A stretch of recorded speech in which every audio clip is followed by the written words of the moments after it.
Vamos a entonces retomar ahora la segunda parte sobre los documentos que nos ha dejado este Papa, gran Papa ahora me parece, después de todos estos avatares.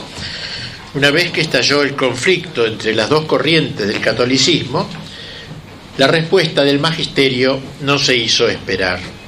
Ya hacia el fin de su pontificado, Gregorio XVI había condenado a Lamennais en una encíclica muy importante que se llama Mirari Vos, y el 8 de diciembre de 1864, 10º aniversario de la proclamación del dogma de la Inmaculada Concepción, Pío IX envió a todos los obispos del mundo una encíclica llamada Quanta Cura, con un anexo llamado Syllabus, o sumario, de los principales errores de nuestra edad, nuestra época. El Papa mantendría vigorosamente esta tesitura.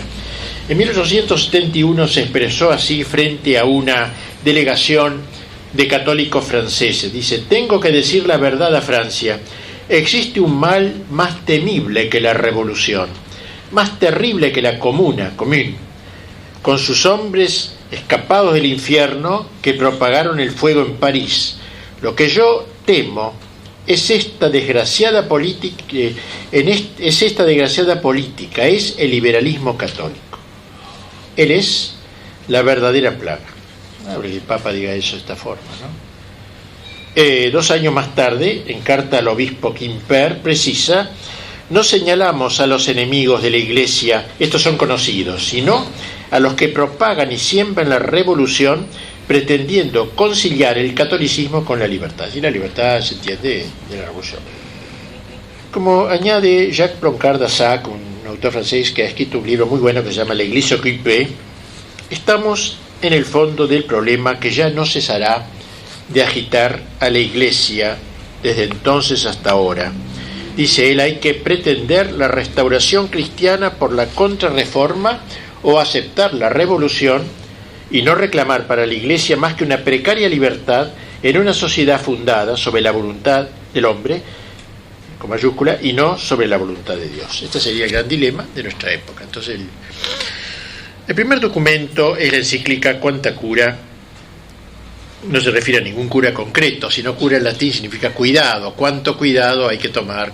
Bueno, Quanta Cura, promulgada el 8 de diciembre de 1864. En este documento se presenta la doctrina en tono prevalentemente positivo, a diferencia del Syllabus. En la encíclica el Papa, tras alabar el celo de sus predecesores, sobre todo Gregorio XVI, gran Papa, como dije, quienes, dice, nada han apetecido nunca tanto como el descubrir y condenar todas las herejías y todos los errores contrarios a la doctrina de la Iglesia, señala que, dice, la causa de la Iglesia Católica, la salvación de las almas divinamente confiadas a nuestra solicitud, el bien mismo de la sociedad humana, hace absolutamente necesario, dice el Papa, una nueva intervención contra las falsas y perversas opiniones. Porque, como acaba de decir, somos testigos de la horrible tempestad, dice, desatada por tantas doctrinas perversas. Me permite esta frase poner la colección en la nave y las tempestades, la llama tempestad, horrible tempestad, así como fue el protestantismo, la tempestad, los católicos, lo que hemos tratado a lo largo de los años anteriores. Ahí estamos, la tempestad del mundo moderno, de la modernidad. Ejerciendo particular influjo, dice el Papa, los monstruosos errores de la época, con gran daño para las almas y para la sociedad civil, para el Estado también. Exhorta de este modo a los obispos para que alcen su voz ante los ataques contra la doctrina, de modo que en comunión con la Santa Sede se esfuercen varonilmente en el cumplimiento de su ministerio episcopal con un nuevo celo pastoral, dice el Papa, nuevo, en proporción a la gravedad de los nuevos errores. O sea, frente a la novedad de los errores, la novedad, un nuevo celo, por así decir.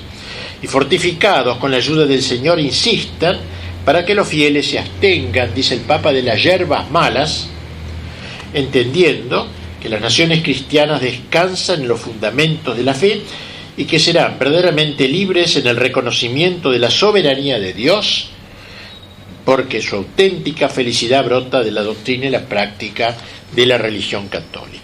Pío IX condena sobre todo 3 grandes errores de su época que están vigentes hoy, creo. El primero es el naturalismo, o si se quiere, la ausencia de Dios en la vida de la sociedad civil. Dicho error sostiene que los gobiernos, si anhelan el progreso de sus ciudadanos, se deben constituir y han de gobernar como si Dios no existiese, como si la religión no existiese. Ello conduce a un indiferentismo religioso, merced al cual no se diferencia la verdadera religión de las falsas.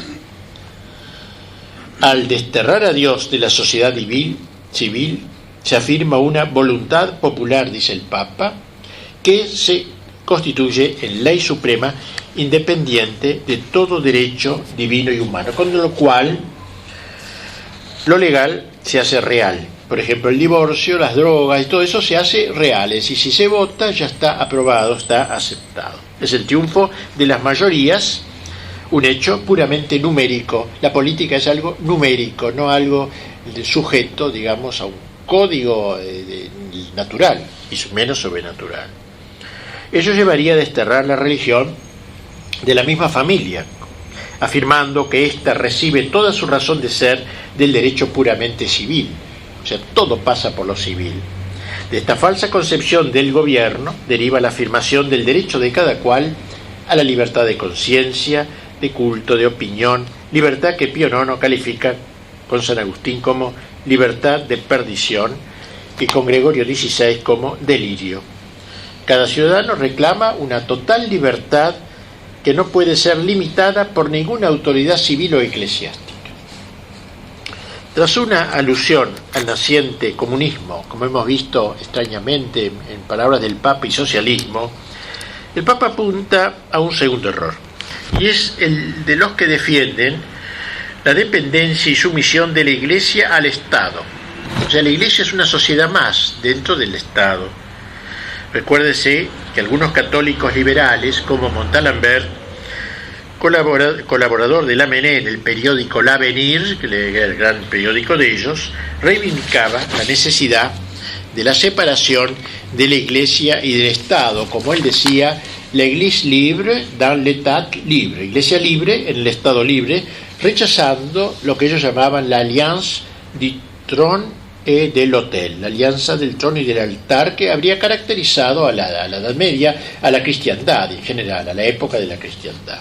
Era declarar la ilicitud, o mejor, la abolición de la cristiandad.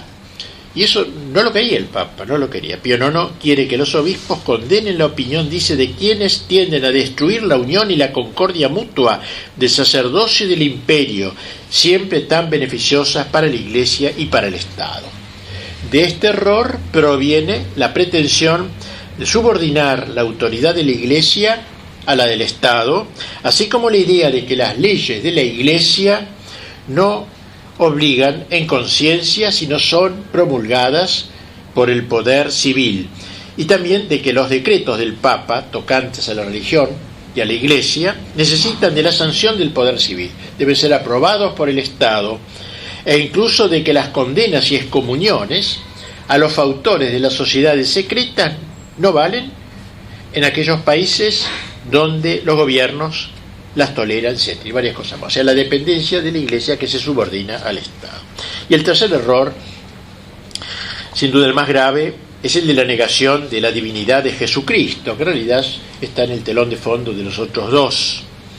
Sabemos que el año anterior al de la publicación de esta encíclica había aparecido el libro de Ernest Renan llamado Vie de Jésus, la vida de Jesús, que había tenido amplia difusión y que hablaremos largamente, creo que la próxima vez. Tras estas y otras consideraciones, el Papa concluye la parte doctrinal de su encíclica reiterando una vez más su exhortación a los obispos para que reaviven su celo pastoral, dice. De modo que, desenvainando la espada del Espíritu, que es la palabra de Dios, y confortados por la gracia de Cristo, dice, no dejen de enseñar que los reinos descansan sobre el fundamento de la fe. Otra cosa es la cristiandad, que los poderes políticos descansan sobre el fundamento de la fe. Finalmente les recomienda que en medio de tantos dramas y de tan complejas conspiraciones de los enemigos de la Iglesia contra la religión y la Santa Sede se dirijan a Dios para alcanzar misericordia, confiando en el Sagrado Corazón y en la Virgen Inmaculada que destruyó todas las herejías del universo mundo, como canta la liturgia. Pasemos ahora al sílabus, con el cual terminaremos, donde se condenan errores muy difundidos en ese tiempo. La idea de hacer público un texto semejante, de algunos se horrorizan hoy frente a este texto del Papa, parece haber sido la idea de un cardenal llamado Gioacchino Pecci, el futuro León XIII, el sucesor de él, siempre presidiendo, quien presidiendo como obispo de Perugia, un sínodo de los obispos de Umbría, llevado a cabo en Spoleto a fines de 1849, había aprovechado la ocasión, el futuro León XIII, para pedir una solemne condena pontificia de los errores de la época. 3 años después, la Civiltà Cattolica, aquella revista que dijimos que era tan belicosa en el buen sentido, digamos a favor del Papa, etc., tomando apoyo en algunos temas presentes en el Saggio intorno al socialismo y alle dottrine e tendenze socialiste, escrito por el conde italiano Avogadro de la Mota, había pedido que, ya que se iba a definir pronto el dogma de la Inmaculada Concepción, se incluyese en la misma bula de la proclamación una condena de los errores modernos, una cosa curiosa. O sea, la Virgen Inmaculada y pura, frente a ella los errores modernos. Pedía que en un solo documento se hiciera la definición dogmática y la lista de los errores modernos. En esa misma línea, el conde precitado había expresado en su ensayo la idea de que la definición del dogma de la Inmaculada, si bien pertenecía al ámbito estrictamente teológico, podría significar un golpe decisivo, qué cosa rara esto haberlo visto inteligente, ¿no? Un golpe decisivo al conjunto de las desviaciones modernas. Porque hablar de Inmaculada Concepción es hablar de la gracia, de lo que es el pecado, de liberada María, de la redención, todo está incluido casi en ese dogma implícitamente. Entonces, hablar de eso parecía que había una derivación clara a lo contrario. El padre Giuseppe Calvelli, director de la revista de los jesuitas, en un artículo, la Civiltà, que tituló Consecuencias sociales, ¿sí? Qué raro, consecuencias sociales de una definición dogmática de la Inmaculada Concepción de la Bienaventurada Virgen María, consecuencias sociales de un dogma. Desarrolló el concepto a favor de esta idea, auspiciando él también una condena de los errores en boga. El artículo apareció en la Civiltà de febrero de 1852. El 9 de marzo, el padre Taparelli, que era uno de los grandes colaboradores de la revista, un gran teólogo, escribía al conde Avogadro de la Mota, que nombré antes: convendría ser, en fórmulas lo más exactas posibles, una lista de todas las proposiciones especulativas y prácticas que forman el carácter y el símbolo de los racionalistas y semirracionalistas, siempre con la atención puesta en la relación que los errores mismos tienen con el pecado original, de donde derivan, ¿no? Con el pecado original, para que su condena pueda conectarse con la definición suspirada del privilegio de la Virgen. Y usted entenderá muy bien que cuanto más completa sea la lista, más pronto y seguro se logrará el éxito del trabajo con la consecución del intento. Claro, pero muy inteligente, creo, esta observación. La relación entre ambos actos se fundaría sobre el versículo litúrgico referido a la Virgen: tú sola destruiste todas las herejías. Entonces, se va a exaltar a María, su Inmaculada Concepción, aprovechemos la ocasión para enfrentarle y todas las herejías y pedirle a ella que las pisotee. La idea le agradó a Pío IX, tanto que encargó al cardenal Ferrari, que presidía los trabajos de la Comisión Pontificia, sondear la opinión de algunas personas laicas y eclesiásticas, entre las cuales Monseñor Luis Pi, el gran obispo de Francia, de Poitiers, también de Louis Belliot, uno de los grandes tradicionalistas franceses, director del Univers, y también de Donoso Cortés, mira a quienes consultaba este Papa en estos momentos. El resultado de la consulta fue la decisión de distinguir los dos actos, es decir, de no juntar las dos cosas, porque los errores modernos parecían merecer una condena aparte. No era porque no se viera la ligazón, sino por una cuestión operativa y práctica. Si aparecía sola, ejercería mayor impresión en el público, sería más focalizar el tema. Así, a la misma comisión que había concluido los trabajos preparatorios de la definición del dogma, se le confió el encargo de preparar el elenco de las proposiciones por condenar. Eso sí, ese encargo nada más. Bueno, consideremos ahora el documento tal cual apareció, el sílabus. Sílabus es resumen, compendio. En él se enumeran los errores redactados en forma de proposiciones extraídas de diversos documentos emanados del mismo Papa, encíclicas, cartas, breves, alocuciones, y agrupados según su contenido en 10 párrafos, donde se condenan los principales errores del tiempo. En el primer grupo de proposiciones, que se refieren al panteísmo, naturalismo y racionalismo absoluto, el Papa condena el núcleo de la filosofía del siglo XIX, que deifica la naturaleza humana, transfiriendo a ella los atributos que niega a Dios.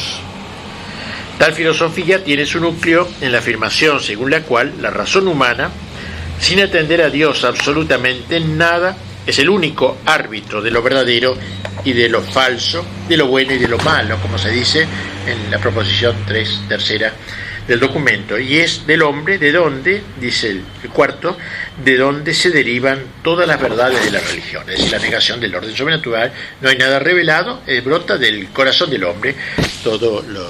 En el segundo grupo de proposiciones, que van como juntadas, se condena el racionalismo llamado moderado, que confunde razón y teología, orden natural y orden sobrenatural, abriendo puertas a los peores equívocos. El tercer grupo de errores, bajo el título de indiferentismo y latitudinalismo, latitud-amplitud, se refiere a la falsa tolerancia hacia los otros cultos. De allí brota la idea de que, como dice una proposición, todo hombre es libre de abrazar y profesar la religión que juzgue verdadera por la luz de la razón. Y los hombres, sea cualquiera la religión que practiquen, pueden encontrar en ella el camino de su salvación y alcanzar la vida eterna. Si uno se salva en cualquier religión. Con estas palabras se condena el relativismo religioso, que se opone a la doctrina católica según la cual no hay salvación fuera de la Iglesia. En el cuarto grupo no se formula ninguna proposición concreta, pero se recuerda varios documentos anteriores del mismo Papa donde se condena el movimiento del socialismo, del comunismo incipiente, de la masonería y del liberalismo católico. Vale la pena recordar que Pío IX fue el primer pontífice en condenar repetidamente el comunismo y el socialismo. Ya Marx había escrito su libro, lo hizo desde 1846 en la encíclica Qui Pluribus, así como en la encíclica Nocitis et Noviscum de 1849. Bien, diversas proposiciones se recogen bajo el capítulo quinto titulado Errores relativos a la Iglesia y a sus derechos, donde se ven los diversos intentos de negar o limitar indebidamente los poderes del magisterio y la jurisdicción de la Iglesia. El sexto párrafo reagrupa 21 errores relativos a la sociedad civil considerada sea en sí misma, sea en sus relaciones con la Iglesia. El error fundamental es el que se recuerda de la proposición 39, según la cual, siendo el Estado la fuente y manantial de todos los derechos, goza de un derecho ilimitado. En la proposición 55 se condena la concepción liberal de acuerdo a la cual la Iglesia debe estar separada del Estado y el Estado debe estar separado de la Iglesia. Los errores filosóficos brotan los morales y por eso el séptimo conjunto de proposiciones se dedica a los errores acerca de la moral natural y cristiana. De estos errores se derivan el naturalismo, el utilitarismo, y el lucro como forma de vida, la destrucción del verdadero concepto del derecho y de autoridad, el maquiavelismo en el obrar. Bien, el octavo párrafo reagrupa nuevas proposiciones que contienen errores sobre el matrimonio cristiano, saliendo al paso, y algunos de ellos el Papa reitera los principios fundamentales en materia matrimonial, particularmente su sacramentalidad, la indivisibilidad del matrimonio. El noveno grupo recoge dos proposiciones relativas al principado civil del pontífice romano, y finalmente en el décimo y último grupo, llamado errores que se refieren al liberalismo moderno, se condenan 4 tesis fundamentales del liberalismo. Las primeras 3 miran a la aconfesionalidad del Estado. El Estado debe ser aconfesional, nada que ver con la religión, la libertad de culto y de hacer públicas todas las opiniones, propagándose así la peste del indiferentismo. La última proposición que provocó tan enorme escándalo, y todavía hoy se la cita como acto salvaje de este Papa, y que decía Congal, el Papa no entendió el mundo, no entendió lo que estaba pasando. La última proposición, que corona el documento, condena el error según el cual, miren el texto, que duro es realmente, el romano pontífice puede y debe reconciliarse y transigir con el progreso, el liberalismo y la civilización moderna. Obviamente la Iglesia está a trasmano del tiempo, va por su lado, la civilización moderna va por otro. Pero ojo, civilización moderna no quiere decir solamente la civilización de nuestro tiempo, no es un dato puramente cronológico. La palabra moderna, el calificativo moderno, no es solamente cronológico, sino axiológico, valorativo. Así, civilización moderna es la civilización fundada en los principios del mundo moderno. También esta palabra hay que explicarla. Del mundo moderno llamaban los papas al mundo que empieza en el fin del Renacimiento hasta hoy, este gran proceso de apartamiento del cristianismo. Como el hombre moderno, esta expresión que yo sepa titular un libro, es también en el mismo sentido. Hombre moderno, todo el hombre es moderno, todo hombre es moderno en su época. Pero hombre moderno quiere decir otra cosa, quiere decir el hombre que ha asumido esta gran apostasía de los últimos siglos. Pues bien, la Iglesia es incompatible con la civilización moderna. Esto se levanta como una bandera que este Papa estaba realmente fuera de lugar, totalmente equivocado, y en una ruptura de la Iglesia por un lado y el mundo por otro, completamente. No era la idea de renunciar al contrario, que ya evangelizar al mundo, pero el Papa no puede reconciliarse con esta civilización moderna, liberal, moderna, etc. El episcopado de todo el mundo declaró su adhesión a la Quanta Cura y al Syllabus, considerados en su conjunto como una unidad. Uno era una encíclica y otro era una serie de proposiciones que afirmaba para salir al paso de estos errores modernos, separado del dogma de la Inmaculada como cosa independiente. La prensa liberal, en cambio, reaccionó de la forma más airada posible, como es natural, en su conjunto como una unidad. La prensa liberal, entonces, contra este documento, lo calificó de reaccionario. Un periódico llamado Le Siècle, el siglo, calificaba de, dice textualmente, el supremo desafío arrojado al mundo moderno por el papado agonizante. Contra el mundo moderno, entonces, este mundo moderno es entonces el que brotó de la Revolución Francesa, más propiamente la Revolución. O sea, el papado es incompatible con la revolución. Eso en el fondo quiere decir la revolución con mayúscula, esta revolución. Esta revolución que quiere poner al hombre en lugar de Dios, que pone lo que está arriba abajo, lo que decían los autores que hemos leído, y lo que está abajo arriba. Entonces es incompatible, natural. Pero era un escándalo decir eso, y sigue siéndolo. Se lo usa siempre como para decir que este Papa, igual lo que le costó, esto lo sé por experiencia, lo sé concretamente, porque lo he escuchado estando en Roma, lo que costó beatificar a Pío IX. La guerra que hubo esta beatificación, cuando Juan Pablo II la quiso hacer, tuvo que mantenerlo casi oculto y sacarlo de golpe como para que no hubiera interferencias, porque todavía es visto como el tipo retrógrado, etcétera, ¿no es cierto? Bueno, así que entonces esta reacción contra el papado agonizante, o sea, una iglesia que va muriendo, ¿qué viene ahora a decir contra el mundo moderno floreciente? Que todo se siente orgulloso, ¿no? Poderoso a la vez. En Francia el gobierno se sintió precisado a formular una protesta oficial. Pues claro, había tocado todo el espíritu del gobierno de Francia, que dependía y venía de la Revolución Francesa, ¿no? El espíritu era ese, ¿no? Una protesta oficial ante la Santa Sede. En Italia, la publicación de los dos documentos fue prohibida, simplemente. El 8 de febrero de 1865 ya estaban risorgimentistas en el poder, por lo menos tenían poder, para poder prohibirla. Justamente la cosa que decía, recuerda que el Estado no tenía derecho a prohibir actos de la Iglesia. Bueno, esto es lo que hacen ellos ahí.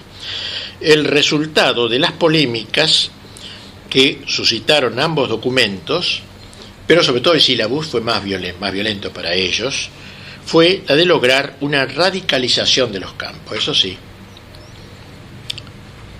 De un lado, la Iglesia consolidada en la verdad católica, en sus mejores hijos al menos, aunque otros no estuvieran muy de acuerdo, y del otro, las fuerzas más abiertamente revolucionarias, privadas en adelante del sustento de los católicos liberales, por lo menos en teoría. O sea, se había dicho claramente que no se podía ser católico y liberal a la vez. Por lo que diga Vargas Llosa, lo siento mucho, pero no se puede ser católico y liberal. Y esto había quedado claro.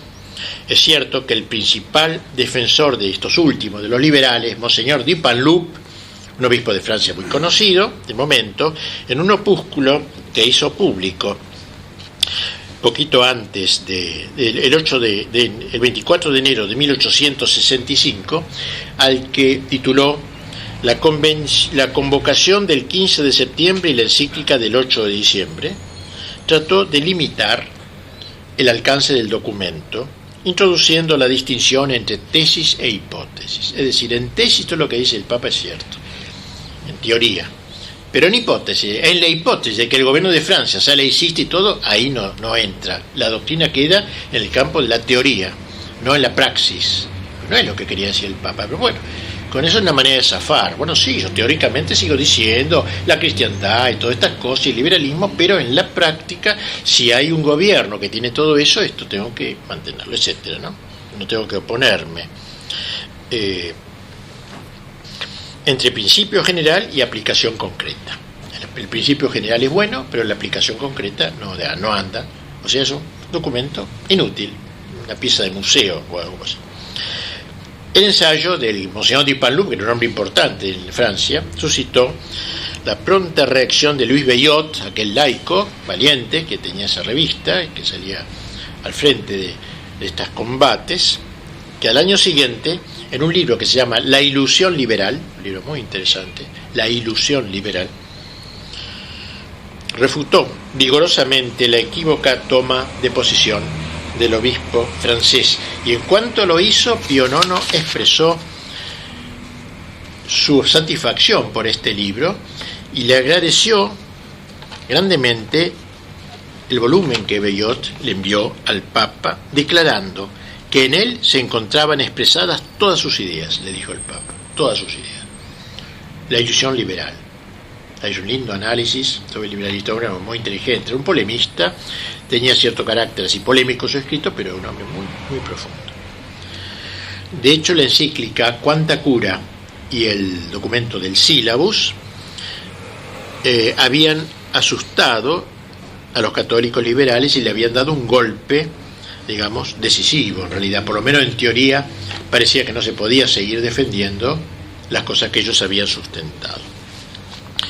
Quizás uno de los que mejor comprendieron la mente de Pío IX, e incluso se puede decir que contribuyó a iluminarlo previamente, fue el cardenal Luis Pi. Yo repito de tiro a él porque le tengo tanta devoción a este hombre. Para mí es el hombre, sinceramente, de los que conozco, claro, no conozco todo, que mejor ha captado los errores de la modernidad. Yo no conozco a nadie como él. Porque Donoso Cortés lo ha tratado muy bien, pero desde un punto de vista más político. Este desde un punto de vista más teológico, más elevado, sin descartar lo político, obviamente. Cuando muestra lo que es el naturalismo, lo que es el racionalismo, estoy seguro que se han basado en él. Obispo de Poitiers, gran obispo entonces, amigo personal, y uno de los que más apoyó al Papa, porque tenía enemigos en el dogma de la Inmaculada Concepción también, o sea, tuvo muy buena relación. Y como le dije, Pío X lo querría mucho, ya le dije que una ocasión, cuando era obispo todavía, cardenal Sarto, que le dijo a un secretario de Derecho: quiero aprender francés, que me recomiende. Hay un tal Monseñor Pi, se había muerto, que escribe muy bien. Empezó a leerlo, y tomó como lema de su pontificado Omni instaurar en Cristo, que era el lema de él, todo instaurar en Cristo, y las ideas de él. Su primera encíclica de Pío X es casi copiada, casi de una pastoral del cardenal Pi. Digo todo esto para ver que este hombre es muy importante, por eso es el libro mío que más quiero, porque lo quiero tanto al cardenal, parece que es el hombre que vio. Al revés de Congar, que no entendió nada del mundo, pues yo creo que este lo entendió perfectamente, y además se adelanta a su época. Por eso en el libro, al final del libro, pongo un epílogo, del libro del canal Pi, pongo un epílogo tomado del canal Villot, que lo he nombrado acá, Villot con B larga, el otro Villot es un desastre, Villot con B larga, que cuando se cumplieron los 100 años de la muerte del canal Pi, que ya era mal visto por los sectores liberales de la Iglesia, obviamente, escribió un artículo muy largo, no sé, en Civiltà Católica o en dónde, buenísimo, y yo lo publiqué como un apéndice al libro, en donde aplica las ideas del canal Pi, que no conoció el modernismo, al menos en sus momentos más importantes, pero se adelantó, en cierta manera, al condenar los errores de su época, racionalismo, naturalismo, todo eso, atisbó, eso lo explica el cardenal Villot, atisbó los errores del liberalismo, fue un vidente en eso, previdente, previo, por eso lo puse al final del libro como un colofón, son dos gigantes de la Iglesia Católica, a mi juicio, canal Pi y canal Villot. Bueno, entonces el canal Pi, digo, pocos como él supieron penetrar en la perversidad del llamado mundo moderno, en este sentido digo, reitero, axiológico y no temporal, no cronológico, o civilización moderna, cuya incompatibilidad con la doctrina de la Iglesia dejó bien señalada la posición que de manera determinante cierra el sílabus, es la última proposición con la que se clausura el sílabus. Pi captó a fondo la malicia de las grandes corrientes de la modernidad, así como en la naturaleza de la revolución moderna, la penetró profundamente. El naturalismo, como digo, el racionalismo, el liberalismo, especialmente el liberalismo católico, vio cómo el mal que provenía de afuera de la Iglesia ahora penetraba en el interior de la Iglesia. Esto es lo que vio el cardenal Pi, engañando a numerosos hijos suyos. Sabemos que dicho cardenal llegaría a constituir, de hecho, como un puente entre el beato Pío IX y San Pío X, por el motivo que antes conté. Lea, Monseñor, le dijo su secretario, la obra del canal Pi, que escribe muy bien en francés y es muy inteligente, a usted le va a gustar mucho. No lo tiene, se ve que no sabía quién era, Sarto, y se abocó a leer los 9 volúmenes del canal. Son 9 tomos que nos ha dejado, magníficos realmente. Quedó fascinado y eso lo preparó para afrontar a continuación de aquella batalla empeñada por Pío IX, no ya la que provenía prevalentemente del mundo exterior de la Iglesia, el racionalismo y eso, sino que entonces también bulliría en sus propias entrañas, o como dice el Papa Pío X, en las venas de la Iglesia, en las venas mismas de la Iglesia. Porque el naturalismo extraeclesiástico iba a dar un paso más, infiltrándose lentamente en el interior de la Iglesia. Al fin y al cabo, ¿qué otra cosa sería el modernismo sino aquella crisis, pero adentrándose en el seno de la Iglesia?